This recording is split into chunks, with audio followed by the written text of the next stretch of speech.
कहानी की स्टार्टिंग में हमें फ्यूचर की दुनिया को दिखाया जाता है जहां पर धरती से पानी खत्म हो चुका है और धरती अब पूरी तरह से बंजर बन चुकी है, जिस पर अब कहीं भी हरियाली दिखाई नहीं देती है। यहाँ पर हम एक अर्नेस्ट नाम के आदमी को देखते हैं जो कि अपने बेटे और बेटी के साथ यहीं पर रहता है। उसके पूर्वज यहीं पर रहकर खेती किया करते थे।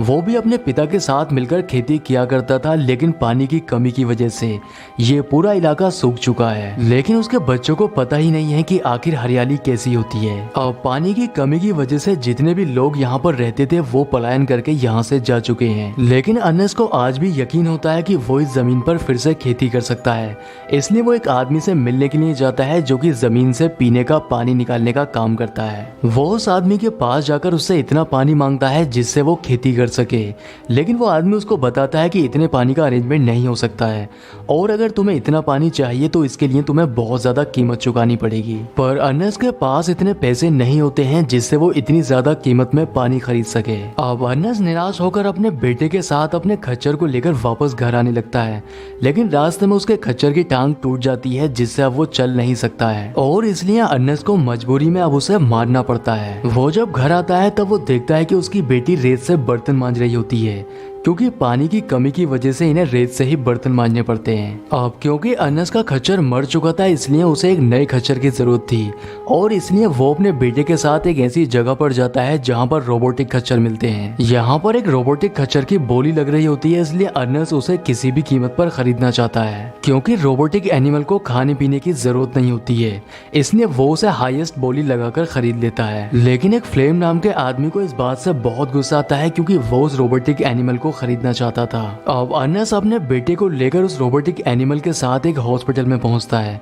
यहाँ पर हम अर्नेस्ट की वाइफ को देखते हैं जो कि एक स्पेशल फ्रेम के साथ बंधी होती है। दरअसल कुछ समय पहले अर्नेस्ट की वाइफ का एक्सीडेंट हो चुका है, इसलिए वो इसी फ्रेम के साथ चल फिर सकती है। लेकिन अर्नेस्ट के पास इतने पैसे नहीं होते हैं जिससे वो इस फ्रेम को खरीद कर घर ले जा सके, इसलिए उसने अपनी वाइफ को इस हॉस्पिटल में रखा हुआ है। अब वाइफ से मिलने के बाद अर्नेस्ट जब घर जा रहा होता है तब रास्ते में उसे एक रोबी नाम का लड़का मिलता है जिसकी फाइनेंशियल कंडीशन काफी खराब होती है। उस लड़के के पास एक छोटा बच्चा भी होता है जिसको पालने के लिए उसके पास पैसे भी नहीं होते हैं, इसलिए वो अर्नेस्ट से उस बच्चे को खरीदने के लिए कहता है। लेकिन अर्नेस्ट उसे समझाने लगता है कि तुम्हें इस तरह से हार नहीं माननी चाहिए और अगर तुम्हें किसी भी मदद की जरूरत होगी तब मैं तुम्हारी मदद जरूर करूंगा। वो लड़का अर्नेस्ट को पहले से ही जानता है, इसलिए वो अर्नेस्ट से कहता है कि तुम्हारी बेटी का किसी के साथ अफेयर है। ये सुनकर अर्नेस्ट गुस्से में घर की ओर जाने लगता है और घर जाकर जब वो अपनी बेटी से इस बारे में पूछता है तब वो उससे कहती है कि मैं अपनी लाइफ के फैसले खुद से ही ले सकती हूँ। इसलिए गुस्से में अर्नेस्ट उसको घर के अंदर लॉक कर देता है। अगली सुबह अर्नेस्ट को पता चलता है कि उसका रोबोटिक एनिमल किसी ने चुरा लिया है,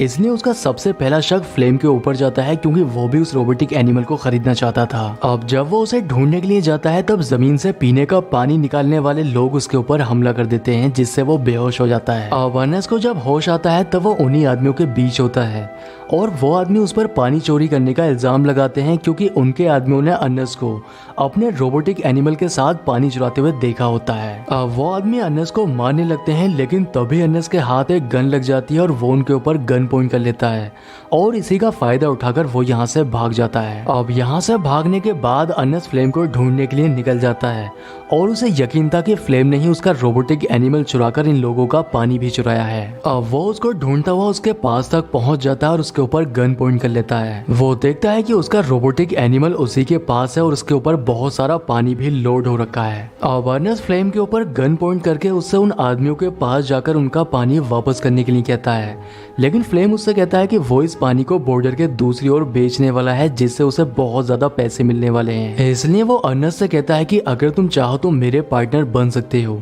जिससे तुम्हें भी बहुत सारे पैसे मिलेंगे। लेकिन अर्नेस्ट ऐसा नहीं करना चाहता था, इसलिए वो उसकी बात नहीं मानता है। पर रास्ते में चलते समय डिहाइड्रेट होने की वजह से उसके पैर लड़खड़ाने लगते हैं। तब फ्लेम उससे कहता है कि तुम इसमें से पानी निकाल कर पी सकते हो। अब अर्नेस्ट उसमें से पानी की एक बोतल निकाल कर पी लेता है, लेकिन इसके बाद भी अर्नेस्ट उसकी डील को एक्सेप्ट नहीं करता, इसलिए मौका देकर फ्लेम उसके पत्थर मार देता है जिससे उसकी मौत हो जाती है। अब फ्लेम उसकी मौत को इस तरह से दिखाना चाहता है है जैसे कि उसकी मौत रोबोटिक एनिमल की वजह से हुई है। अब इसके बाद वो अर्नेस्ट के घर जाता है और यहाँ पर हमें पता चलता है कि उसकी बेटी का बॉयफ्रेंड कोई और नहीं बल्कि फ्लेम ही होता है। अर्नेस्ट की बेटी अपना घर छोड़कर फ्लेम के साथ यहाँ से चली जाती है। दूसरी ओर हमें अर्नेस्ट के बेटे को दिखाया जाता है जिसको जब ये पता चलता है कि उसका पिता सुबह से घर नहीं आया है, इसलिए वो अपने पिता को ढूंढने के लिए निकल जाता है। वो अपने पिता को ढूंढता हुआ एक जगह पर पहुंचता है जहाँ पर उसे अपना रोबोटिक एनिमल मिल जाता है जिसके अंदर पानी की कुछ बोतल होती हैं। वो उस पानी को लेकर वाटर सप्लायर के पास जाता है और उसे बताने लगता है कि उसके पिता ने पानी की चोरी नहीं की है, जिससे वाटर सप्लायर को भी इस बात पर यकीन हो जाता है। फ्लेम ने अर्नेस्ट की मौत को इस तरह से दिखाया था जिससे सभी को ऐसा लगे कि उसको रोबोटिक एनिमल ने मारा है, इसलिए उसका बेटा रोबोटिक एनिमल को घर लाकर तोड़ने लगता है क्योंकि उसको ऐसा लगता है कि इसी की वजह से उसके पिता की मौत हुई है। लेकिन तभी यहाँ पर फ्लेम आ जाता है और उसे समझाने लगता है कि तुम्हें हिम्मत नहीं हारनी चाहिए। वो उसके सामने बहुत अच्छा बनने का नाटक करता है। यहाँ पर वो उसे बताता है कि मैं तुम्हारी बहन से प्यार करता हूँ और उससे शादी करना चाहता हूँ। अब अर्नेस्ट के बेटे के पास कोई दूसरा रास्ता नहीं होता, इसलिए वो उसकी बात मान लेता है। इसके बाद फ्लेम उन्हीं के साथ रहना शुरू कर देता है और फ्लेम की जमीन पर खेती करने का फैसला करता है। इसके लिए वो वाटर सप्लायर के पास जाकर उससे सिंचाई के लिए पानी मांगता है और उससे कहता है कि अगर तुम मुझे खेती के लिए पानी दे देते हो तब इसके लिए मैं तुम्हें बहुत सारा पैसा दूंगा, जिस पर वाटर सप्लायर भी मान जाता है। अब फ्लेम को पानी मिल जाता है जिससे वो अर्नेस्ट की जमीन पर खेती करना शुरू कर देता है और कुछ महीने गुजरने के बाद उस जमीन पर काफी अच्छी फसल उग जाती है। ये देखकर अर्नेस्ट के बेटे को भी बहुत अच्छा लगता है, इसलिए वो फ्लेम को अपनी बहन से शादी करने की परमिशन दे देता है, जिससे फ्लेम उसकी बहन से शादी कर लेता है और ये तीनों ही एक दूसरे के साथ काफी खुश रहने लगते हैं। लेकिन एक दिन उनके पास बैंक से कुछ कर्मचारी आते हैं जो कि फ्लेम को बताते हैं कि अर्नेस्ट ने अपनी खेती की जमीन पर बहुत सारा लोन ले रखा है, जिससे अगर उस लोन को टाइम से नहीं चुकाया गया तब बैंक उसकी जमीन पर अपना कब्जा कर लेगी। लेकिन ये सुनकर फ्लेम को बहुत दुख होता है क्योंकि उसने इस फसल को उगाने में बहुत मेहनत की है, इसलिए अब वो किसी तरह से पैसे का अरेंजमेंट करके बैंक को देने वाला है। इसके लिए वो उस लड़के के पास जाता है जो पहले कभी अपना बच्चा अर्नेस्ट को बेच रहा था। वो उस लड़के के पास उसके बच्चे को खरीदने के लिए कस्टमर लेकर जाता है, इसलिए वो लड़का भी अपनी वाइफ को बिना बताए अपने बच्चे को उस कस्टमर को बेच देता है। अब बच्चा बेचकर उस लड़के को जो पैसे मिलते हैं फ्लेम उन पैसों को छीन लेता है और उस लड़के के गोली मार देता है।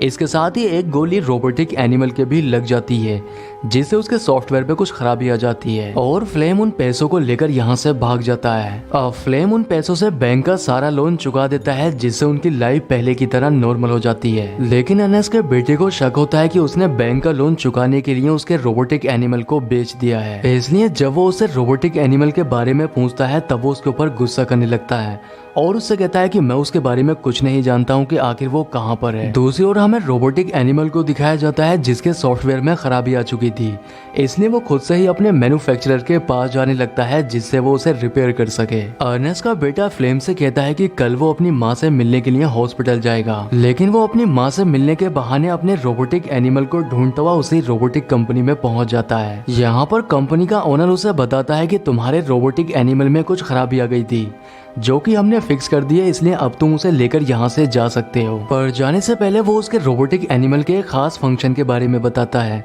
वो उससे कहता है कि तुम्हारा ये रोबोटिक एनिमल कुछ फुटेज को रिकॉर्ड कर सकता है। और अर्नेस्ट का बेटा जब उसके द्वारा रिकॉर्ड की गई फुटेज को चेक करने लगता है तब उसे पता चल जाता है कि उसके पिता को इस रोबोटिक एनिमल ने नहीं बल्कि फ्लेम ने मारा है। इसके साथ ही उसे ये भी पता चल जाता है कि पैसे के लिए उस रोबी नाम के लड़के को भी फ्लेम ने ही मारा है। इसलिए घर आकर वो उससे अपने पिता की मौत के बारे में पूछने लगता है, लेकिन फ्लेम उसके सामने अनजान बनने का नाटक करता है और उसे कुछ भी नहीं बताता है। लेकिन जब वो उससे कहता है कि तुम्हें रोबी ने याद किया है, ये सुनकर वो काफी हैरान हो जाता है और उसे यकीन नहीं आता है कि रोबी आखिर जिंदा कैसे हो सकता है, क्योंकि रोबी को उसने अपने ही हाथों से मारा था। अगले दिन फ्लेम के पास रोबी का एक लेटर आता है जिसमें लिखा था कि वो बहुत परेशान है और उसे फ्लेम की मदद की जरूरत है। वो उसे एक जगह पर मिलने के लिए बुलाता है, इसलिए फ्लेम उससे मिलने के लिए उसी एड्रेस पर पहुंच जाता है। लेकिन ये जगह इतनी बीहड़ होती है कि उसका पैर एक पत्थर से टकराता है जिससे वो एक खाई में जाकर गिरता है। अब यहाँ पर अर्नेस्ट का बेटा आता है जिसे देखकर फ्लेम समझ जाता है कि वो लेटर रोबी ने नहीं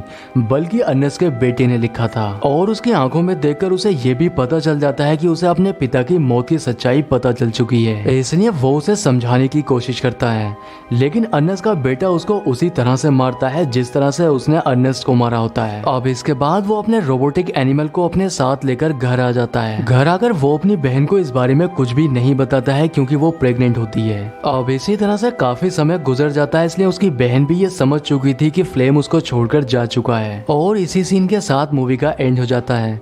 दोस्तों उम्मीद करता हूँ कि आपको वीडियो पसंद आया होगा, इसलिए वीडियो को लाइक और चैनल को सब्सक्राइब जरूर करें। तो मैं आपसे मिलता हूँ किसी नेक्स्ट वीडियो में।